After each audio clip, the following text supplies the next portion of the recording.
and welcome. It was legendary filmmaker Akira Kurosawa who once said, anyone who has not seen the cinema of Satyajit Ray has existed in the world without seeing the sun and the moon. As we celebrate the great master's centenary year, we speak with somebody who knew him personally and worked very closely with him, Kritiman Chatterjee, Bengali cinema's finest character artist. A very warm welcome to you, sir, to DD India. First of all, we'd like to know about your first experience of working with Satyajit Ray in the film Pratidwandi, released in 1971. Yeah, well, thank you for having me. As far as my experience is concerned, very briefly, this was 50 years ago, half a century ago, but it still feels like yesterday. There is a backstory to how I met Rai. It had to do with the fact that at that time I was in Delhi University and we were film enthusiasts and a bunch of us were trying to start a film society. So that's how we met. You know, it is said that Rai was very good with first-timers and that he was very good with people with little or no acting experience. Now, I was one of those people, although I had experience of working on stage. One of the things that he did, even before he started shooting, was to try and make the actors very comfortable, very relaxed. And he did this sometimes by having long chats with them, which didn't necessarily have to do with the film. He talked about all sorts of things. And I realized later that one of the things he did during these sessions was to observe the person very keenly, the person's body language, how he spoke, things like that. And then he would incorporate these traits when he wrote the character finally. That I was deeply immersed in cinema at that time. That was one of the reasons. The other reason, of course, was that the character seemed very familiar to me. You know, Siddhartha, the character, his background and my socio-economic, cultural background were very similar. Middle-class backgrounds, some knowledge of the politics of the time. As you know, the 70s was the time when was a time of great upheaval, yes, was in a many ways. time of great turbulence, the ultra-left politics that was beginning. Yes. Just like Siddhartha, I was familiar with all that. So it all seemed familiar kind of territory. What was the message that Ray was you feel that he was trying to portray in that film? Yeah, well, my response is this, that I don't think Rai ever, unlike some other contemporary filmmakers who were also politically conscious and politically minded, Rai never, in my view, tried to convey direct messages in his films. He tried to analyze the human condition in a large sense, and also in an individual sense. For example, when we talk about his films like Mahanagar or Nayak or Oner Din Rati, so you know they explored things like doubt, ambiguity, disquiet, and the disappearance, can we say, of moral sureties. You know, a changing world, a time of great turbulence in the personal as well as in the societal sphere. Is that what you're telling us? I am telling you exactly that he liked telling personal stories, but stories which would, in the viewer's mind, if the viewer wished, would transcend the personal and become universal. To take Siddhartha, his sort of ambiguity, being torn between a personal decision and his social beliefs, that ambiguity, that inability to come to a decision, that, one of the things is that even now, 50 years later, when I go to things like, film seminars and lectures and so on, young people come up to me and tell me how relevant they still find Pratitwandi and Siddhartha's condition, Siddhartha's dilemma, how relevant they find it to their individual lives. When we talk about filmmaking per se, the techniques he used, the narratives that we see in his films, how far would you say he was influenced by the changing trends in cinema worldwide? That's a very extensive question that that you asked, and one can go on for hours about that. Now, as far as influences are concerned, we know that he was an avid film watcher long before he started making films. We know that. We know that a certain kind of Hollywood cinema, certain filmmakers appealed greatly to him. John Ford being one of them, and there were others.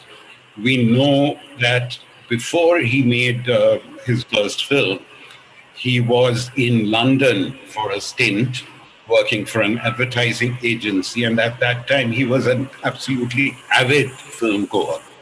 And that is the first time, if I'm not mistaken, that he saw and was greatly influenced by Italian neorealism. He'd been toying with the idea of Panchali for quite some time. And we are told that it is when he saw De Sica's Bicycle Thieves that he actually made up his mind. It influenced him so much. The new realism, the techniques, the whole business of working with non-actors, all of this influenced him so much that he made up his mind that come what may, finally he had to make this film.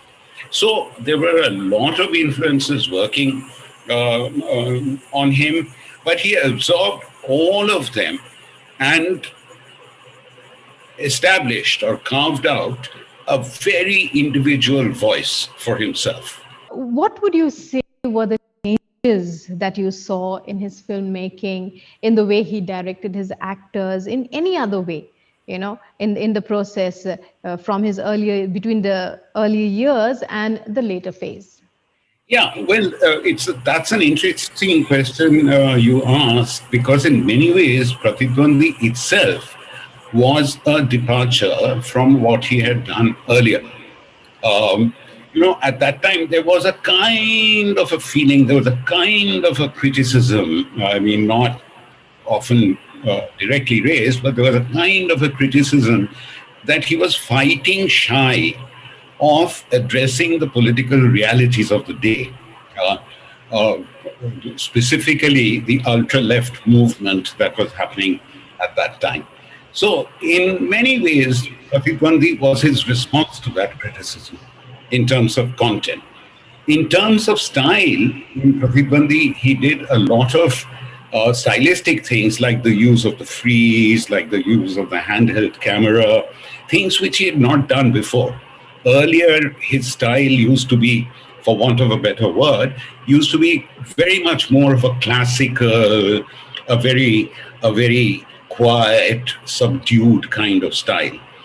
He broke away from all that in Pratitwandi. His style matched the uncertainty and the turbulence of the story he was telling. Shoku and Agantuk, we have to remember that that was the time when he was recovering from a long illness. He'd been very seriously ill.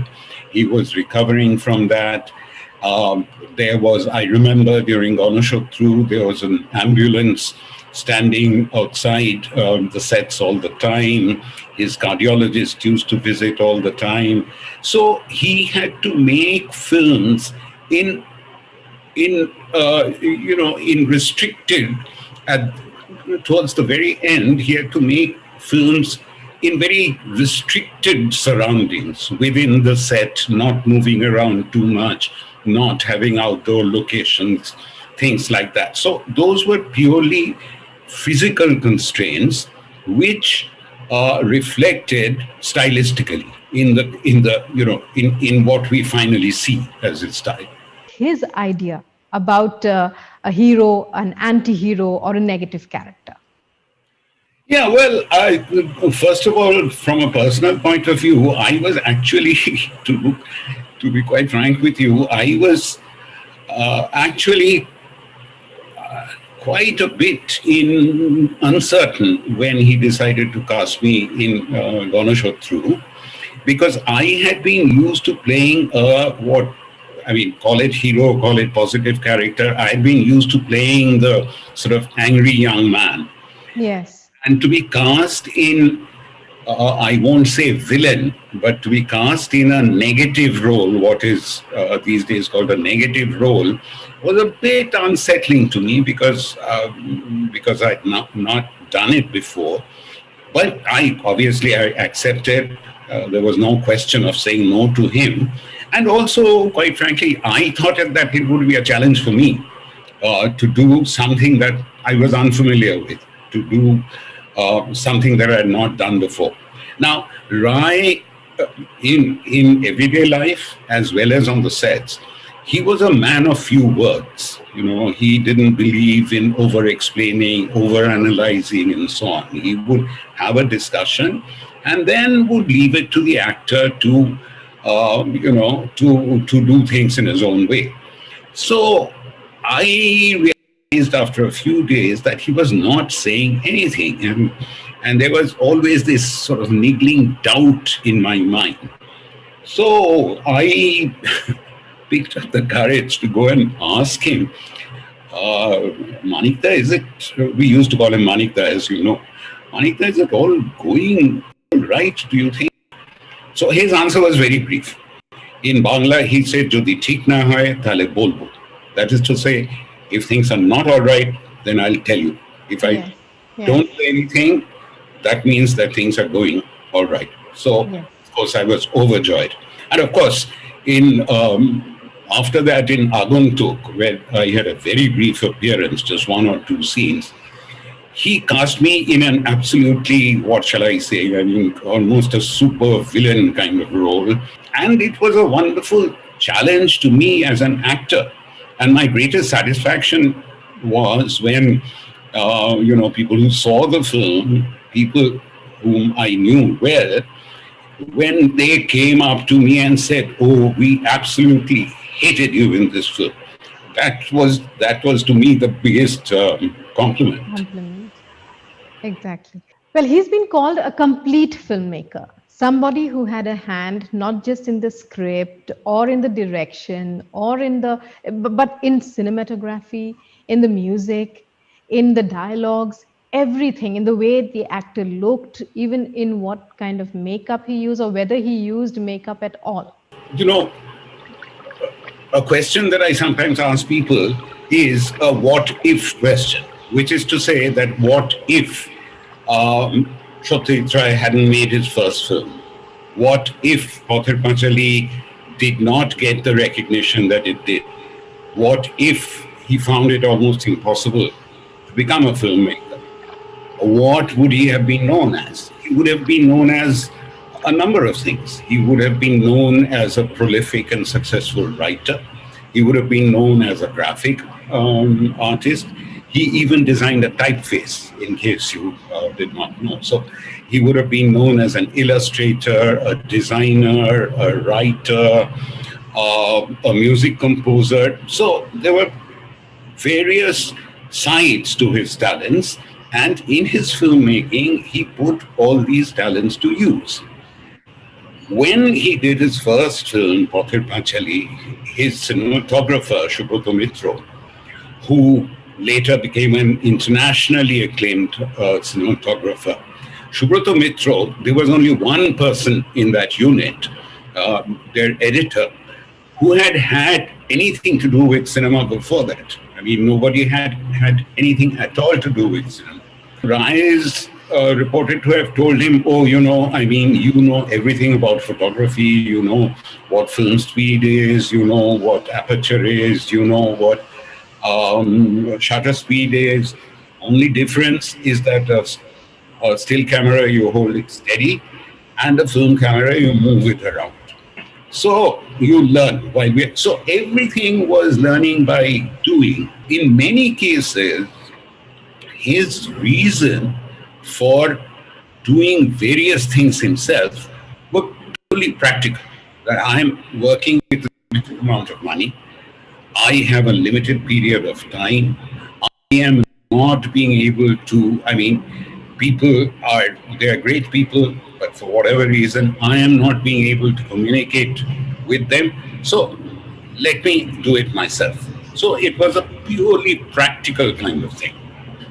Right.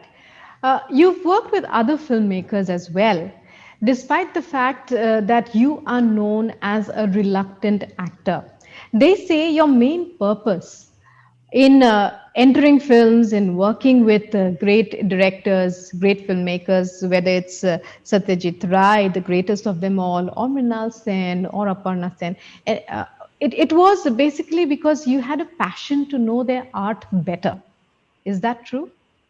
That's, yeah, partly that's true. I mean, as I said, we were even before Pratik Gandhi, in right from college to later, I was immersed in cinema. Absolutely, in film societies, in the French New Wave, in starting a film society. So I was and I had even if I say so myself, I had a fairly successful career in advertising, which I loved. I wanted to be able to observe filmmakers whom I admired. That is one. And to be able to pick and choose projects. When we talk about a character who is as well known, as well loved as Professor Shonku, whom you've also played, tell us about the challenges of playing that role, that character that you faced. Yeah. Okay. That's a good question. It's a question close to my heart. Well, first of all, let me say that just like Feluda, another very popular, well-loved character of Rise, he had obviously also wanted to work with Shonku in cinema. The problem was that, all the Shonku stories were set in remote corners of the world. So, therefore, just financially, he was never able to work with Shonku. Fortunately, his son was able to get a producer, and I have to compliment the producer on that as well, who was willing to go the kind of extra length and fund a film shooting in faraway Brazil. So that is one. Two, one of the problems with Shonku, as compared to, let's say, Feluda, is that the Shonku stories are written in the first person, in the form of Shonku's diary. So, from the stories themselves, it is very, apart from the sketches that Rai did, it's very difficult to form a clear idea of Shonku as a flesh and blood character. When you're interpreting Shonku, there are various routes that you can choose. It's only in a later story, when Shonku is talking about his father, that you get some inkling into Shonku's sense of values, his beliefs, and so on. So that is all that you have to go on. No discussion of Satyajit Ray can ever be complete without talking in detail about his film Pather Panchali. The lament of the road. That is how it's been translated in English, for example, one of the many translations. Well, again, two or three levels. I mean, just as a point of interest, Boral, the village in which he shot Pather Panchali, if you went to Boral today, you wouldn't be able to recognize it because it's urbanized. It's almost a suburb of Kolkata, compared to the early 1950s. So I have, and we were all growing up and going to school at that time, and I remember having seen Pather Panchali when I was in school. I had never, I mean, speaking personally, I had no idea that that is what, I should be ashamed to say this, but it's true, that I had no idea that that is what a village looked like. So, at one level, it was a very authentic portrayal of village life. So, that's at one level. But of course, at another level, it was universal, which is why it found so much resonance all over the world, that the human beings, the human relationships, the human emotions that Panchali portrayed are, are universal. And when we talk about his relevance even today, even as he continues to inspire filmmakers even today, what would you say is the reason for that? Well, I have always been very, I've had questions about what you just said about inspiring filmmakers. Yes. I think filmmakers are inspired. I mean, I don't think, filmmakers who are worthwhile filmmakers ever say, oh, okay, so, he's a great filmmaker, so he's going to inspire me, so I am going to imitate what he does. I don't think that's how inspiration works. I don't think that's how filmmakers work. So I've been always a bit hesitant about this whole business of inspiration because I don't think that's how filmmakers work.